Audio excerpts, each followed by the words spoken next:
ये कहानी है एक सिविल इंजीनियर की जिसका नाम है किम सू हो और कैसे ये दूसरी दुनिया में री इनकारनेट होकर इस दुनिया को बदलने वाला है। पार्ट 3 स्टार्ट होता है जहां जेवियर बैरोन से कहता है कि हम एक हफ्ते में निकल रहे हैं और कम खर्चा लगने के लिए मास्टर लॉयड ने सिर्फ 10 आदमी को साथ चलने के लिए कहा है। बैरोन कहता है अगर वो यही चाहता है तो ठीक है। जेवियर बताता है आप फिक्र मत कीजिए, मैं उन पर नजर रखूंगा। पर बैरोन कहता है जब विस्कॉन का नाइट मुझे धमकी देने आया था कि मैं उसे आधा वेटलैंड दे दूं, पहले मैं बहुत डर जाता था, पर लॉयड और सभी वर्कर्स की मेहनत देखकर मुझ में भी हिम्मत आ गई। मैं हमेशा से एक बेकार लॉर्ड था। पर जेवियर बताता है नहीं माय लॉर्ड, आप हमेशा से बहुत अच्छे इंसान थे, तुम्हारी तारीफ के लिए शुक्रिया, लेकिन सिर्फ इस वजह से मैं एक अच्छा लॉर्ड नहीं बन जाता। एक असली लॉर्ड वो होता है जो अपने लोगों के लिए स्टैंड लेता है और किसी से डरे ना। और जेवियर सोचता है कि उस बंदे को सिर्फ एक ही चीज चाहिए, पैसा। पर क्या पैसा कमाना बुरी बात है? फिर बैरोन बताता है अब से तुम्हारा मिशन उस पर नजर रखना नहीं है, उसे सेफ रखना है। Yes my Lord. फिर मन में कहता है मास्टर लॉयड ने लॉर्ड के दिल में जगह बना ली है, पर मैं कभी उसे पसंद नहीं कर सकता। तभी हम जेवियर का एक फ्लैशबैक देखते हैं कि क्यों वो लॉयड से इतना ज्यादा नफरत करता है, जहां बैरोन उससे कहता है कि तुम बड़े होकर क्या बनना चाहते हो? मैं एक नाइट बनना चाहता हूँ ताकि अपने लॉर्ड की हिफाजत कर सकूं। बैरोन उससे कहता है तुम उन सर्दियों को झेल कर भी जिंदा रहे, इसलिए मुझे यकीन है तुम दुनिया के सबसे ताकतवर नाइट बनोगे। और फिर बैरोन ने उसे एक लकड़ी की तलवार दी, पर लॉयड उसे कहता है कि तुम जैसा इंसान कभी भी नाइट नहीं बन सकता, और वो उसकी तलवार तोड़ देता है। मैं उसे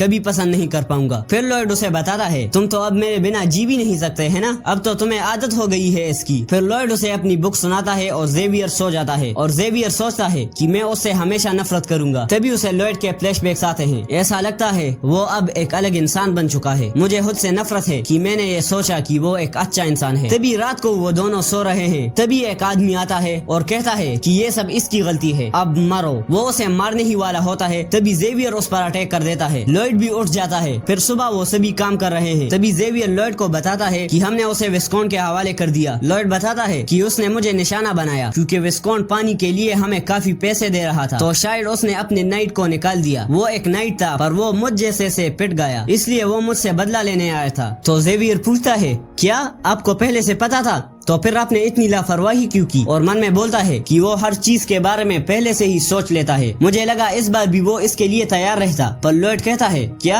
ये तुम क्या बात कर रहे हो? तुम मेरे साथ हो तो मुझे फिक्र करने की कोई जरूरत नहीं है। तुम्हारी वजह से ही मैं यहाँ वहाँ सेफली जा सकता हूँ। मैं तुम पर भरोसा करता हूँ। एक 5 साल का बच्चा जिसका गाँव मॉन्स्टर्स के हमले में बर्बाद हो गया था और वो उन सर्दियों से भी बच निकला, और आज एक नाइट है। इससे ज्यादा भरोसेमंद और कोई हो सकता है क्या? पर जेवियर चुप रहता है। तभी लॉयड कहता है अरे अब कुछ बोलो तो, मुझे बहुत अजीब लग रहा था। और मन में कहता है मुझे खुद से नफरत है कि मैं सोचता था ये एक अच्छा इंसान है। लॉयड कहता है हाँ बढ़िया, यही जेवियर वाली रिएक्शन थी। फिर सिस्टम बताता है कि जेवियर की लॉन्ग टर्म की नफरत अब खत्म हो गई है और उसका अप्रूवल रेटिंग 15 पॉइंट्स बढ़ जाता है और उसे 320 आरपी मिलती है और करंट आरपी 1675 हो जाती है। लॉयड कहता है चलो अब क्रेमो चलते हैं पैसा कमाने के लिए। फिर वो निकलते हैं क्रेमो की तरफ। लॉयड जेवियर के ऊपर सो रहा था। जेवियर उसे मारता है और लॉयड उठ जाता है। लॉयड कहता है क्या अभी तुमने मुझे मारा? नहीं मास्टर, आपने मुझे देखा नहीं ना? तो लॉयड कहता है कि तुमने सोचा ये एक नोबल है और उसे घोड़ा चलाना भी नहीं आता और अभी ये सो रहा है, कितना इरिटेटिंग है। जेवियर बताता है वाओ, अब आप दिमाग भी पढ़ लेते हो। ओह तो तुम मानते हो तुमने मुझे मारा? नहीं मास्टर, बिल्कुल नहीं। वो सभी को रोकता है और जेवियर से कहता है मुझे घोड़ा चलाना सिखाओ। पर जेवियर मना कर देता है कि मैं एक नाइट हूँ, घोड़ा चलाना सिखाने वाला नहीं, ये मेरा ऑर्डर है। जेवियर कहता है चलो ठीक है, मतलब अब सिखाना ही पड़ेगा। सिस्टम बताता है तुम अपना बेस्ट देना। लॉयड उस पर बहुत गुस्सा होता है। फिर सिस्टम उसे चिढ़ाते हुए कहता है वाओ तुम कितने अच्छे हो। लॉयड कहता है बस करो अब और निकलो यहाँ से। तभी एक और सिस्टम विंडो पॉप अप होता है कि रूमर्स बहुत जल्दी फैल रहे हैं कि तुमने दुनिया का पहला वाटर फ्लो बनाया है, इससे तुम्हारी रेपुटेशन बहुत बढ़ चुकी है और तुम्हारा नाम हिस्ट्री में लिखा जाएगा। और फिर उसे 600 बोनस आरपी मिलती है, करंट आरपी 2275 हो जाती है। ये देखकर लॉयड कहता है इसका मतलब अब मैं और बड़े बड़े प्रोजेक्ट्स पर काम कर सकता हूँ। रेपुटेशन ही पैसा है और पैसा ही एंजॉयमेंट है। तभी जेवियर कहता है अभी तो आप बहुत गुस्सा थे, क्या आपका दिमाग काम नहीं कर रहा? सिस्टम बताता है हाँ सही कहा, इसका दिमाग सच में चला गया। और क्रेमो पहुंचते पहुंचते विंटर आ गया था। वहाँ पहुंचकर क्रेमो कहता है इतनी दूर तक हमारे लिए आने के लिए शुक्रिया, मैं यहाँ का नोबल हूँ, काउंट क्रेमो। लॉयड बताता है मैं हूँ फ्रंटेरा फैमिली से। तभी क्रेमो कहता है मैंने जैसा इमेजिन किया था कि तुम एक टैलेंटेड बिल्डर हो और तुम्हारा बहुत रॉ अफेरेंस होगा, लेकिन अब लगता है कि तुम नोबल के भी नोबल हो। और क्रेमो ये सब जेवियर को कहता है। उसे लगा कि ये लॉयड फ्रंटेरा है। क्रेमो कहता है क्या तुम्हारी एंगेजमेंट हो चुकी है? अगर नहीं तो मेरी बेटी से शादी कर लो। तभी लॉयड कहता है माफ कीजिए, क्या कहा आपने? क्रेमो चिल्लाकर कहता है तुम्हारी इतनी हिम्मत की तुम नोबल्स के बीच बोलो। ये सुनकर लॉयड को बहुत ज्यादा गुस्सा आता है और सिस्टम भी उस पर हंस रहा है। फिर थोड़ी देर बाद क्रेमो कहता है लगता है मुझसे थोड़ी सी गलतफहमी हो गई थी, प्लीज मुझे माफ कर दीजिए। हाँ हाँ कोई बात नहीं। तभी सिस्टम कहता है मेरी शक्ल ही ऐसी है और उस पर हंस रहा था। एंड लॉयड भी लाइक अगर ये सिस्टम मुझे मिल जाए तो मैं इसे छोड़ूंगा नहीं। पर क्रेमो कहता है गलती तो तुम्हारी भी है कि तुम नौकरों जैसी शक्ल के साथ पैदा हो गए। और कौन क्रेमो भी उस नॉवल में एक इम्पोर्टेंट कैरेक्टर था। जब जेवियर ने शीलो और मीटलोफ को मार दिया था और एक क्रिमिनल बन गया था, वो चुप जाता है लेकिन क्रेमो उसे पकड़ लेता है। वो उसकी बातों से ही उसकी ईमानदारी को समझ जाता है और उसकी मदद करता है। क्रेमो कहता है मैं ज्वेलरीज इसलिए खरीदना चाहता हूँ ताकि हम उससे मूर्ति को डेकोरेट कर सके जो हम समंदर में लगाने वाले हैं। लॉयड पूछता है कि क्यों? तो क्रेमो बताता है हमारा बिजनेस क्रेमो में गिरता जा रहा है क्योंकि कुछ साल पहले एक गीगा टाइटन हमारे पोर्ट के पास दिखने लगा था। उसकी वजह से कोई नुकसान तो नहीं हुआ लेकिन उसकी मौजूदगी भी डर का कारण बन गई है। और लॉयड सोचता है कि मैंने ऐसा सुना है वो समंदर में है जिसकी वजह से हम उस पर हमला भी नहीं कर सकते और नेवी भी उसका कुछ नहीं बिगाड़ पाएगी। और नोवेल में क्रेमो और भी ज्यादा गिरता जाता है और काउंट भी बहुत मुश्किल में पड़ जाता है। मुझे लगा था कि जेवियर कुछ करेगा लेकिन बहुत ज्यादा इंतजार करने के बाद राइटर कहता है कि वो सीजन 2 जल्दी रिलीज करेगा। जब मैं यहाँ आया तो मुझे लगा कि मुझे सब कुछ पता है इस नॉवल के बारे में, लेकिन यहाँ सब कुछ अलग हो रहा है। काउंट बताता है हमने गीगा टाइटन को भगाने के लिए बहुत रिसर्च की जिससे हमें पता चला कि मरमेड समंदर की ताकतवर वॉरियर्स हैं जिससे गीगा टाइटन भी डर जाता है। तो मैंने सोचा शायद वो मरमेड की मूर्ति देखकर डर जाए, इसीलिए मैं एक मूर्ति बनाना चाहता हूँ लेकिन अब मैंने हार मान ली है। लॉयड पूछता है क्यों? वो बताता है अगर मैं मूर्ति रखने के लिए जमीन ऊपर कर लूँ तो वहाँ से शिप्स नहीं जा पाएंगी, पर तुम फिक्र मत करो, मुझे ज्वेलरीज का कुछ काम नहीं है लेकिन वादे के मुताबिक मैं उसे खरीदने को तैयार हूँ। लॉयड बताता है नहीं मैं तुम्हें ऐसे नुकसान नहीं दूंगा। काउंट कहता है तो तुम ट्रेजर नहीं बेचोगे? लॉयड बताता है नहीं